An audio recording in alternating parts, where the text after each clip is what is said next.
play spool play spool จองดับอะไร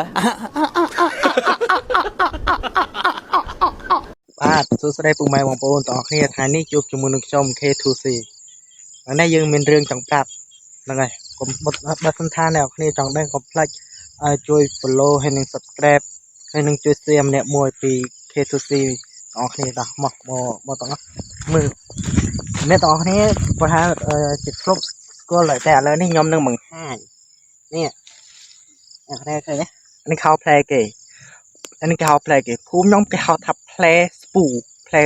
ស្គាល់ play spool ចង់ดับនោះឡើយស្គាល់ play spool នេះ play spool ភូមិខ្ញុំគេហៅថា play spool នេះទៅមើលនេះ play spool ឃើញដោយសារអានេះវារៀងមាសរៀង spool ហ្នឹងគេបងប្អូនយល់យ៉ាងណាដែរចំពោះនោះឡើយនេះមើល play spool ហើយមើល play spool ហើយខ្ញុំស្គាល់ឆ្ងាញ់បែបកាលនៅពីទូចាស់ចូលចិត្តទីណា play spool នេះណាហ្នឹងឯងចូលចិត្តទីអត់កាលនៅពីទូយើងចូលចិត្តដណ្ដើមគ្នាដើរតាមប្រែឃើញน้องរត់បូចអីចឹងគ្នាដូចបានស្កគ្រាប់បានហើយអា play spool គេនេះដូចបានស្កគ្រាប់ដូចអីអានេះវានៅខ្ចីណាកាលនៅពីទូអូ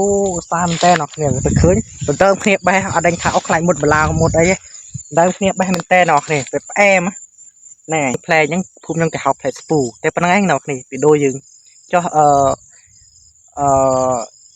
អ្នកភូមិផ្សេងតែ play គេហៅ play គេ